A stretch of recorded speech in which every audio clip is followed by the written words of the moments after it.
علیکم ورحمۃ اللہ وبرکاتہ۔ ایمان کرتی ہوں آپ سب ایمان اور صحت کی بہترین حالتوں میں ہوں گے۔ اللہ تعالیٰ آپ کی طرف بڑھنے والے ہر شر کو خیر میں بدل دے۔ آفٹر اے لانگ ٹائم ہم آپ کے لیے ایک نئی سیریز لے کے آئے ہیں، music and Islam and all. اس میں ہم میوزک کے اسپیکٹ کو کور کریں گے کہ میوزک ہوتا کیا ہے اور اسلام میں اس کی کیا ویلیو ہے۔ اور اس کے علاوہ ہم اس کو اگر آپ اس کے ایڈکٹ ہیں یا آپ بہت یوزڈ ہوئے ہیں تو اس کے بچنے کے ڈفرینٹ طریقے بھی جانیں گے اس پوڈ کاسٹ میں۔ اس پوڈ کاسٹ کے سیریز کے بیسیکلی 3 پارٹس ہوں گے اور آج ہم اس کا فرسٹ پارٹ کرنے جا رہے ہیں، اور ہمارے ساتھ ہماری آرگنائزیشن کی ایک جو ہے ہماری ایک آرگنائزیشن کی ایک سسٹر ہیں جو اس میں ہمارا ساتھ دیں گی۔ اور السلام علیکم صدف، آپ کیسی ہیں؟ الحمدللہ سبھی، آپ کیسے ہیں؟ اللہ کے شکر ٹھیک ٹھاک۔ اوکے، ہم اپنی پوڈ کاسٹ کی طرف آتے ہیں۔ جیسے کہ آپ جانتے ہیں میوزک جو ہے وہ ہر جگہ ہے، اور جب ہم باہر جاتے ہیں کسی پبلک پلیس میں جاتے ہیں، گھر میں بھی، تو اس سے بچنا تھوڑا سا مشکل ہو رہا ہے، لیکن ہم آج یہ جاننے کی کوشش کرتے ہیں کہ میوزک بیسیکلی ہے کیا۔ تو صرف ہم آپ سے آپ ہمیں یہ بتائیں کہ میوزک کیا ہے اور اس کے لیے اسلام میں کتنی ٹرمینالوجیز آئی ہیں۔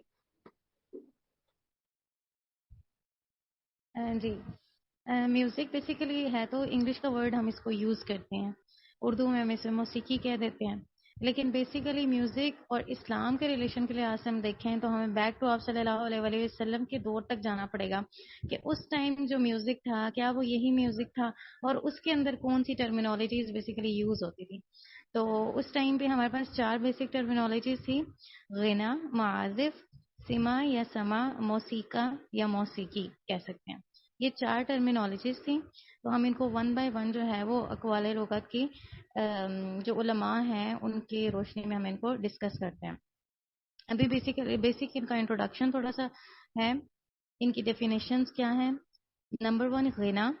غنا کا مطلب ہے کہ ہر وہ آواز جو تھوڑی اونچی ہو، لاؤڈ وائس ہو، ٹھیک ہے، اور اس میں تھوڑا سا کوئی ردم پایا جاتا ہو، مطلب ایک ردم کے ساتھ جو اونچی آواز ہوتی ہے اس کو غنا کہتے ہیں ہم۔ سیکنڈ ون ہے معازف۔ معازف کیا ہے؟ معازف بیسیکلی ہیں میوزیکل انسٹرومنٹس کو کہتے ہیں، مطلب وہ آلات یا وہ ٹولز جو ہم میوزک کے لیے یوز کرتے ہیں جن سے آواز نکلتی ہے، جیسے پیانو ہو گیا، گٹار ہو گیا، یہ جتنے بھی میوزیکل انسٹرومنٹس ہیں جس میں انسان کا کوئی عمل دخل نہیں ہوتا، بجانے کے علاوہ آواز جو ہے وہ ان کے اندر سے نکلتی ہے، تو یہ معازف ہیں۔ تھرڈ ون جو ہماری ٹرمینالوجی ہے وہ سما ہے۔ سما کا مطلب ہے کہ کوئی بھی آواز جو ہے وہ انسان جب کوئی آواز سنتا ہے تو اس کو سما کہتے ہیں، لیکن خوبصورت آواز کو سننا۔ اب اس سننے میں ہمارے پاس کچھ بھی آ سکتا ہے، وہ شعر بھی ہو سکتا ہے، وہ میوزک بھی ہو سکتا ہے، وہ نغمہ بھی ہو سکتا ہے، کوئی بھی قومی ترانہ جیسے اور بھی بہت سی چیزیں ہوتی ہیں، وہ سننے کے معنی میں آتا ہے۔ اور اس میں اب 2 ہمارے پاس چیزیں آتی ہیں، نمبر 1 استماع اور سیکنڈ ہے سماع۔ استماع کا مطلب ہے کہ قصدن سننا، کہ جو اسپیشل ہم بیٹھے ہیں کوئی چیز پراپر لگا کے جو ہے وہ سن رہے ہیں، جیسے اکثر ہم سانگز بھی سنتے ہیں اور ہم کہتے ہیں کہ ہم سانگ سن رہے ہیں۔ اور ایک ہے سماع، اس کا مطلب ہے چلتے پھرتے کوئی بھی چیز، ویسے ہی آپ کی انٹینشنز نہیں تھی سننے کی لیکن ویسے آپ نے سن لی، جیسے آپ کہیں کہ میوزک حلال ہے یا حرام ہے، اس میں اتنی کنفیوژن کیوں ہے؟ کچھ علماء کہتے ہیں کہ یہ حلال ہے، کچھ علماء پھر کہ یہ اسٹیٹمنٹ ہوتی ہے یہ حرام ہے، تو اس میں اتنی کنفیوژن کیوں پیدا کی گئی ہے؟ کیوں سب کو صاف بات نہیں بتائی جاتی کہ کیا یہ حلال ہے یا حرام ہے؟ جی، یہ جو اتنی کنفیوژن ہے نا کہ یہ حلال ہے یا حرام ہے، بیسیکلی ویسے تو دیکھا جائے نا تو میوزک اٹ سیلف از حرام، اس میں کوئی ایسی بات نہیں ہونی چاہیے کہ یہ حلال ہے یا حرام ہے، لیکن اب اس میں جو اتنی جو ڈائکوٹمی ہے یہ کس وجہ سے ہے؟ جب ہم لغت میں کوئی بھی چیز دیکھتے ہیں تو اس کے ایک سے زیادہ معنی پائے جاتے ہیں، ٹھیک ہے، تو اسی طرح احادیث میں جب بھی ہم کوئی کوئی بھی حدیث پڑھتے ہیں تو اس کے اندر کوئی میننگ اگر استعمال ہوا ہے اس لحاظ سے، میوزک کے لحاظ سے، تو ڈفرینٹ علماء اس کا ڈفرینٹ میننگ جو ہے وہ انٹرپریٹ کرتے ہیں اور وہ اس حدیث کو اس معنی میں لے جاتے ہیں۔ جیسے کہ اس کو ایک حدیث سے ہی میں کوٹ کرنا چاہوں گی. صحیح بخاری کی حدیث ہے 987. عید کے موقع پر حضرت ابو بکر صدیق ہے وہ تشریف لائے. اس جو 2 لڑکیاں وہاں پر بچیاں تھیں ڈف بجا رہی تھیں اور لڑائی کی نظمیں گا رہی تھیں. تو انہوں نے آپ صلی اللہ علیہ وسلم کے چہرہ مبارک پر کپڑا ڈالے ہوئے تشریف فرما تھے وہاں پہ. تو حضرت ابوبکر صدیق نے ان دونوں بچیوں کو ڈانٹا اور آپ صلی اللہ علیہ وسلم نے اپنے چہرہ مبارک سے کپڑا ہٹا کر فرمایا کہ ابو بکر جانے بھی دو، یہ عید کے دن ہے. ٹھیک ہے.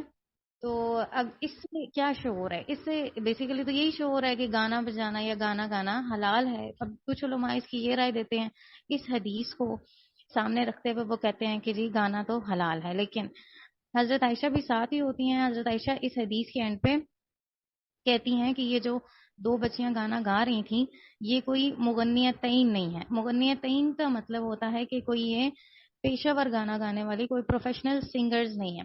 تو دوسری بات یہاں پہ کیا آ گئی کہ پروفیشنل سنگر اگر کوئی گانا گائے اور ایک نارمل انسان کوئی گانا گائے تو اس میں بہت زیادہ ڈفرینس ہوتا ہے. تو اب لوگ جو ہیں وہ اس حدیث کو سامنے رکھتے ہوئے کہتے ہیں کہ یہ جی حلال ہے گانا، کوئی بھی گا سکتا ہے، کچھ بھی ہو سکتا ہے. نہیں، اس کا مطلب یہ نہیں ہے بالکل بھی. یہ جو ڈکشنری کے میننگز ہیں ان کو ادھر ادھر انٹرپریٹ کر کے تو غلط نتائج نکالے جاتے ہیں، جس کی وجہ سے جو ہے وہ اتنی زیادہ مشکلات پیش آتی ہیں کہ یہ حلال ہے یا حرام ہے. اور دوسری بات یہ کہ اگر آپ خود بھی دیکھیں، اگر میں کوئی گانا گاؤں یا آپ کوئی گانا گائیں، ٹھیک ہے، اور ساتھ ہی ہمارے ساتھ کوئی بڑا ہی جی ٹاپ کلاس کا کوئی سنگر بیٹھا ہو وہ کوئی گانا گائے تو اس میں ڈفرنس ضرور آئے گا. اس کے گانے میں ہمیں بڑا مزہ آ رہا ہوگا کہ بڑا اچھا لگ رہا ہے گانا، لیکن ہم گائیں گے تو کوئی بندہ سن کے بس ٹھیک ہے، آواز بھی اتنی پیاری نہیں ہے اور بس ٹھیک ہے. ہوں گے تو دونوں ہی یہ غنا کے معنی میں آئیں گے. ٹھیک ہے، کیونکہ ردم سے ایک وائس آ رہی ہے ہمارے پاس، لاؤڈ وائس ہے. ٹھیک ہے، لیکن دونوں غنا میں ڈفرنس ہے. ٹھیک ہے، تو دونوں میں حقیقت میں فرق ہوتا ہے. اچھا، کہ اگر سنگر نہیں گا رہا اور آپ گا رہے ہیں گانا تو اس کو ہم حلال میں لیں گے یا حرام میں؟ کیونکہ آپ تو سنگر نہیں ہے نا، آپ تو سمپل وائس میں گا رہے ہیں جی کچھ. جی، اس کے اندر ایک اور بات آ جاتی ہے کہ جیسے اگر میں گانا گا رہی ہوں، ٹھیک ہے، تو اب ہمیں دیکھنا پڑے گا کہ گانا گانے والا کس جگہ پر گا رہا ہے. فار ایگزامپل کوئی نان محرمس تو نہیں ساتھ میں بیٹھے ہوئے. ٹھیک ہے، جیسے اجازت دی گئی ہے کہ آپ میاں بیوی ایک دوسرے کے لیے گانا جو ہے وہ گا سکتے ہیں. تو نان محرمس کا تو کوئی اس طرح کا انٹریکشن نہیں ہے ادھر اس محفل میں یا ایک دوسرے کے ساتھ میں. اور دوسری بات یہ کہ آپ جو گانا گا رہے ہیں اس کی ورڈنگز کس طرح کی ہیں. اگر تو ورڈنگز شریعہ کے مطابق یا کوئی بھی غلط اس کے اندر ورڈنگز نہیں ہے، کوئی سیکشل کانٹیکٹ نہیں ہے یا کوئی سیکشل اس طرح کی کوئی ابیوسو لینگویج نہیں استعمال ہوئی بھی، تو پھر تو آپ وہ گا سکتے ہیں. تو اسی طرح آج کل کے تو گانے ہی سارے اسی طرح کے ہیں تو ہم تو ان کو بالکل حلال کہہ ہی نہیں سکتے ہیں شروع سے ہی. تو یہ جو اس ٹائم پہ جو گانے وغیرہ گائے جاتے تھے جن کو گانے کا نام دیا جاتا تھا عرب کے ٹائم پہ آپ صلی اللہ علیہ وسلم کے دور میں، تو یہ صرف زہد کے الفاظ ہوتے تھے. مطلب یہ خوبصورت اشعار ہوتے تھے جن کو ایک سر میں جو ہے وہ لوگ پڑھتے تھے. تو یہ ان کا ادھر ذکر ہے. آج کل کے تو گانے تو وہ تو اجماع ہے تمام علماء کا کہ وہ حرام ہی ہیں. جی اوکے، ٹھیک ہو گیا. ہاں، اب میوزیکل انسٹرومنٹ کی بات کی جائے تو یہ اس میں کوئی حلال بھی میوزیکل انسٹرومنٹ ہے یا سارے ہی حرام ہے؟ جی، میوزیکل انسٹرومنٹس میں جو ہمارے بیسک جو اسکور ہیں کہ جو بھی آلات موسیقی ہیں وہ سب کے سب حرام ہیں.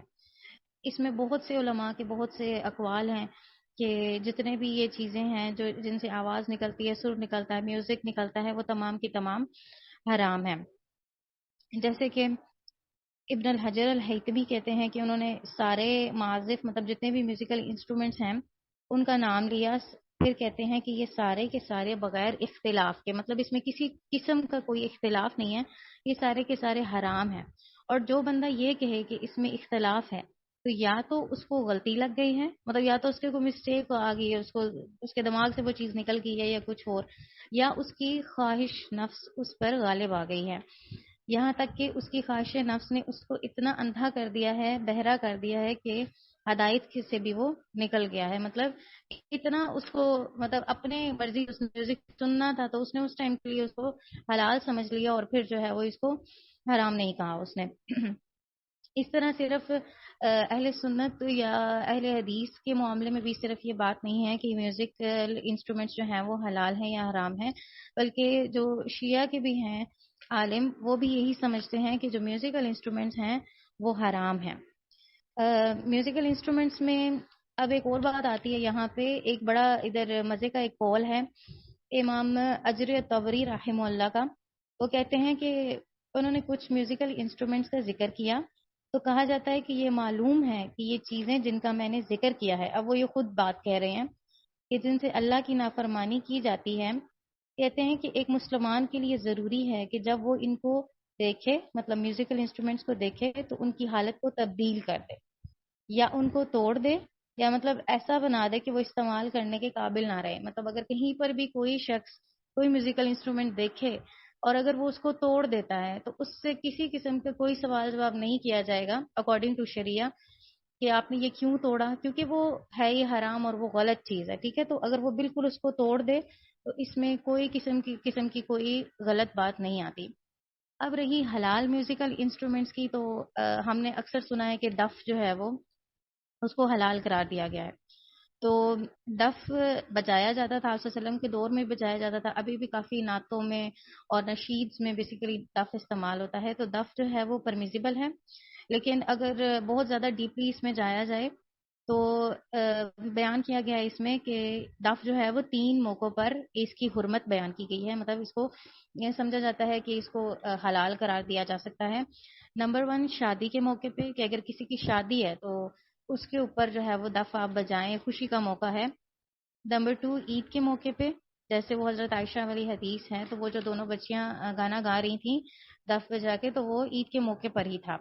اور نمبر 3 کہ اگر کوئی بہت بڑی شخصیت آ رہی ہے، ٹھیک ہے، کوئی اس طرح کا نامور شخصیت آ رہی ہے، تو اس کی ویلکم پہ آپ جو ہے وہ دف بجا سکتے ہیں، اور ساتھ میں کوئی شعر گانا چاہیں یا کچھ اس کی عزت میں تعریف کرنا چاہیں اس کی، تو وہ آپ کر سکتے ہیں۔ جی سادیا۔ حرمت، ورڈ حرمت ہے یا حرمت کے کیا معنی؟ جی سادیا۔ حرمت کے کیا معنی؟ آپ نے کہا کہ 3 موقع پر اس کی حرمت بیان کی ہے۔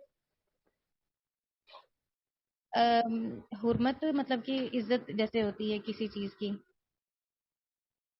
اوکے اوکے، نیکسٹ چلتے ہیں۔ نیکسٹ کوشچن میرا یہ ہے آپ سے کہ غنا کیا ہے؟ جی غنا کے بارے میں پہلے جیسے میں نے ڈیفینیشن میں بیسیکلی میں نے آپ کو بتایا کہ کوئی بھی ایسی آواز جو ایک تو اونچی آواز ہو، ٹھیک ہے، اور دوسرا اس میں ردم پایا جائے، ٹھیک ہے، anything that is louder in voice, اور اس کے اندر ردم پایا جائے۔ تو اب اس میں غنا میں 2 قسم کے غنا آتے ہیں۔ ایک وہ غنا ہے جو پرمیزیبل ہے، جسے حلال کہا گیا ہے، اور دوسرا غنا ہے جو حرام ہے، ٹھیک ہے۔ اب وہ والا گنا جو میں نے پہلے آپ کو مینشن کیا، جو بچیاں گا رہی تھیں عید کے موقع پر، تو وہ پروفیشنل سنگرز بھی نہیں تھیں، اور وہ بغیر کسی اتار چڑھاؤ کے جیسے پراپر سانگز ہوتے ہیں اس کے وہ گا رہی تھیں۔ دیٹ گنا از پرمیزیبل، مطلب کہ جب وہ والا گانا جیسے آج کل ہے نا، اگر کوئی سنگر یا کوئی بھی سانگ ہم گاتے ہیں، ٹھیک ہے، تو وہ جو پروفیشنل سنگرز ہوتے ہیں وہ پراپر اتار چڑھاؤ کے ساتھ کہ یہاں پہ اونچا کرنا ہے آواز کو، یہاں پہ نیچے کرنا ہے، اور یہاں پہ لمبا کرنا ہے، تو اس طریقے سے وہ اس کو پریزنٹ کرتے ہیں۔ لیکن آج کل جو ہے وہ بالکل ایسے ہی ٹھیک ہے۔ لاہ الحدیث سے مراد یہاں پر عبداللہ ابن مسعود نے اپنی تفسیر میں کہا ہے کہ لاہ الحدیث کا جو ذکر کیا گیا ہے یہاں پر اس سے مراد غنا ہے، ٹھیک ہے، اور انہوں نے یہ بات 3 دفعہ کہی، اور یہ وہ والا گنا ہے جو گنا حرام ہوتا ہے۔ اس لیے اب جو شخص بھی سانگ سنتا ہے تو وہ بہت زیادہ قرآن پاک سے اتنا اٹیچ نہیں ہوتا ہے، اور جب بہت زیادہ وہ سانگ سننے لگ جاتا ہے تو قرآن پاک جو ہے وہ اس پر بھاری ہو جاتا ہے، کیونکہ اس نے قرآن کو چھوڑ دیا ہوتا ہے، اور گنا کو سنتے اتنا زیادہ وہ سنتا ہے کہ قرآن کی تاثیر اس کے اوپر بھاری ہو جاتی ہے، اور وہ اس کو اتنا سن نہیں پاتا۔ اسی لیے جو لوگ بہت زیادہ میوزک سنتے ہیں نا، ان کو بہت کم دیکھا ہوگا آپ لوگوں نے کہ وہ قرآن کی طرف آئیں یا قرآن کی کوئی ایک آیت بھی سنتے ہوں یا خود پڑھتے ہوں۔ اسی طرح قرآن پاک میں سورہ نجم میں آیا نمبر 59 60 61 کی یہ ترجمہ میں پڑھی ہوں، کہتے ہیں کہ اللہ تعالیٰ فرماتے ہیں پس کیا تم اس بات سے تعجب کرتے ہو اور ہنس رہے ہو، روتے ہی بلکہ تم کھیل رہے ہو۔ اب یہ بات یہاں پہ کی گئی ہے جہاں پہ لفظ آیا ہے نا کہ کھیل رہے ہو، تو کھیل رہے ہو کو عربی میں ادھر لکھا گیا ہے سامدون، اور سامدون اہل لغت میں سمود سے نکلا ہے، جس کا مطلب ہے غنا، گانا بجانا۔ ٹھیک ہے، مطلب اس پورے ان آیات کا مطلب یہ ہے کہ جب بھی کفار مکہ قرآن کی آواز کو سنتے تھے، مطلب آپ صلی اللہ علیہ وسلم یا کوئی بھی صحابی قرآن پڑھ رہے ہوتے تھے یا لوگوں کو کوئی بات بتا رہے اور ساتھ قرآن کی آیا کوٹ کرتے یا قرآن کی تلاوت فرماتے، تو جو کفار مکہ تھے وہ ساتھ میں اونچی آواز میں گانے گانے لگ جاتے تاکہ ان کی توجہ جو ہے وہ ادھر سے ہٹا دی جائے اور ان کو اس سائڈ پہ لگا دیا جائے۔ تو اب بیسیکلی خود بخود کہیں بھی قرآن پاک میں مینشن نہیں ہے کہ میوزک حرام ہے، لیکن اگر ہم اس کی ڈیپتھ میں جائیں تو پھر ہمیں پتہ چلتا ہے کہ قرآن پاک میں بھی انڈائریکٹلی یہ مینشن ہے کہ میوزک از حرام۔ تو جو قرآن ہے ہمارے سامنے اور میوزک ہے، ان دونوں کا ریلیشن آپس میں اس طریقے سے ہے کہ ان کی فریکوینسی تو آپس میں بالکل میچ ہی نہیں کر سکتی۔ یہ انسان خود بھی ایکسپیرینس کر سکتا ہے کہ اگر ایک شخص میوزک سنتا ہے تو وہ خود ایکسپیرینس کرے کہ وہ کتنا قرآن پڑھتا ہے یا کتنا وہ قرآن سنتا ہے، یا وہ رات میں اللہ تعالیٰ کے سامنے کھڑے ہو کے کتنا تہجد میں یا ویسے کتنا قرآن پاک وہ پڑھتا ہے۔ تو اگر ہم خود سے بھی یہ سوال کریں کہ قرآن کو ہم کتنا وقت دیتے ہیں یا آپ کا قرآن پاک کے ساتھ کس طرح کا رشتہ ہے، تو ہمیں خود بھی پتہ چل جائے گا کہ ہم کس دور میں رہ رہے ہیں اور ہم کیوں کہتے ہیں کہ میوزک حلال ہے یا میوزک حرام ہے، کیونکہ وہ سیلف ہم خود اپنے لیے ایک بہانہ تلاش کر رہے ہوتے ہیں۔ تو جو قرآن ہے، ہمارا جو مین مقصد ہے، جو مین پوائنٹ ہے، وہ ہمارا قرآن کی طرف ہی جانا چاہیے، ہونا چاہیے۔ اور اگر کوئی بندہ یہ کہے کہ میں میوزک بھی سنتا ہوں اور میں قرآن بھی سنتا ہوں، تو ایسے بالکل نہیں ہو سکتا ہے کہ دونوں جگہوں پہ مطلب ایک دل ہے آپ کا، ٹھیک ہے، تو یا تو اس میں اللہ رہے گا یا اس میں شیطان رہے گا۔ ایک بڑے ہی نامور اسکالر ہیں وائسی کے، انہوں نے کہا کہ انہوں نے اپنی سٹوری ان کی تھی کچھ ایسی کہ انہوں نے اپنی پوری زندگی گٹار میں اور گانے بجانے میں گزار دی۔ تو انہوں نے کہا کہ میری زندگی میں دو چیزیں تھیں، ایک سگریٹ اور ایک گٹار۔ تو ان سے کسی نے پوچھا کہ آپ ان سب چیزوں سے کیسے نکلے، تو انہوں نے کہا کہ the only alternative which I use was Quran, کہ صرف وہ چیز، مطلب مجھے ایک الٹرنیٹو چاہیے تھا اور جسے میں نے چوز کیا وہ قرآن تھا، کہ میں ہر ٹائم قرآن سنتا تھا، میں نے پاکٹ میں قرآن رکھنا شروع کر دیا، اور صرف قرآن ہی وہ واحد چیز تھی جس نے مجھے ان سب سے، اس میوزک سے نکالا۔ تو یہ بات ہے کہ میوزک اور قرآن کا آپس میں کوئی ریلیشن، کوئی فریکوینسی میچ نہیں ہوتی، اور ایٹ دا اینڈ ہمیں جو قرآن ہے اسی کو جو ہے وہ پرائیورٹی دینی چاہیے اور اسی کو، وہی ہمارا مین مقصد ہونا چاہیے۔